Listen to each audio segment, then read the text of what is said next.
Good evening, everyone. So I realized it's been a couple of weeks since I made my last video because every time I tried to make it, it wasn't coming out right. So I don't want to sound stupid, naive, dumb, airhead, blonde moment, or anything like that. I'm a pretty quick-witted person, pretty smart. I won't say I have the smartest intelligence, but I'm not dumb. And so trying to come across on how to do this has taken some thinking. So this is part 3 of my child custody story. This is before Caitlin was born, the beginning of my relationship with Roger. So I assumed he was working. You know, he was making money, paying for a motel, you know, and then paying rent on a place he was living. So he had to be doing something for a living. Well, after we started seeing each other, you know, he had me doing some returns on some product, some electrical product. Okay, I'm not going to say the name of the company or anything like that. I'm going to kind of be discreet about it. But I have witnesses that can back me up on this, and maybe one day I will get them to sit down and tell that, you know, hey, this is what he was doing. But that's going to be at a later date, much later. So I assume he was working, paying his rent. You know, he finally got his own place and supporting himself. Okay, was going to school for air conditioning. Well, he's a scammer, and a very good one. He also manipulates, and he can be quite charming, and he can make you feel like you are on top of the world. And he can sell ice to an Eskimo without even batting an eye. I am not kidding you. So he had this scam going, and he was doing it for a long time before I even came along. And I eventually made him stop because what he was doing was wrong. You know, I'm an honest, decent person. And I know the difference between right and wrong and everything else. So this is how he was making his money. He would buy one cheap item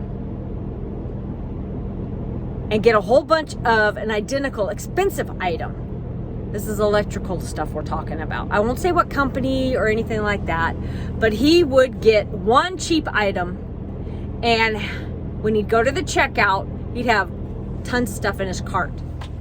And he would have them scan the cheaper one and have them add the quantity that was the identical, when in fact everything else was the most expensive. And so he had this scam going, and he was doing it for a long time. Well, you know, as time goes on, companies realize, oh, we're losing lots of money. So they ended up having to change their policy on returns, where they were getting tougher to do. And he was needing ways to, you know, compensate for that. Being as I was working at a motel, I didn't have any part in this. I found out about this later, after I got fired from my job. He was having my desk clerks steal IDs. Men, women, didn't matter, sneaking them and not returning them to the customers, and didn't matter if they were expired or not. So this is how he was getting away with it, and he used my staff to do it. This was behind my back. I had no clue any of this was going on until after I got fired from Motel 6. So he had this going for a long time, a couple of years before I even came in the picture. He was doing this. And I'm an honest person, and it's like what he was doing was wrong. And he even used me a couple of times to make some returns for him. And he'd always get store credit. He would never get cash or anything like that. And how he was making his money was he was getting large amounts of store credit and then turning around and getting unsuspected buyers to give him cash in exchange for the card. So he would give them a large amount and get cash in its place, which would be a lesser amount, but he made a good living off of it. So this is how he was doing it. And once I actually figured it out, and after we'd been together and living together, I made him stop, because it's like, you can't keep doing that. That's enough. Trying to make him an honest person. And eventually, yeah, he did have to stop, because returning things got stricter, because with your ID, you could only return one time, and then you were placed on a list, and you couldn't return for a number of, you know, weeks. 90 days or something. So eventually he had to stop and figure out something else. So that's the long and the short of it on how he was making a living when we first got together. When you think the man has a job, making decent money, you find out the opposite. You know, so being the person I am, I'm thinking, okay, well, maybe I could help him. I like helping people. That's what my TikToks are about, helping people. I like helping people, you know, being there for people. So I thought I could help him.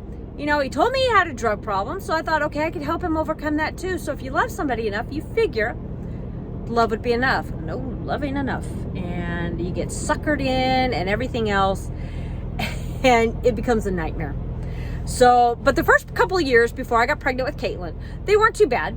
And he had his 2 other girls, child custody case, and all of that going, where he ended up losing the girls because he refused to drug test, you know, and he always blamed me for it.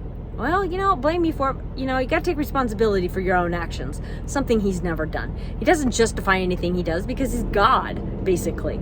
You know, he does no wrong. And so, you know, it made for a very difficult situation, but I still stood by him, supported him, and helped him get a lawyer to get his girls back. But that didn't happen because I will tell you in the next episode, why not?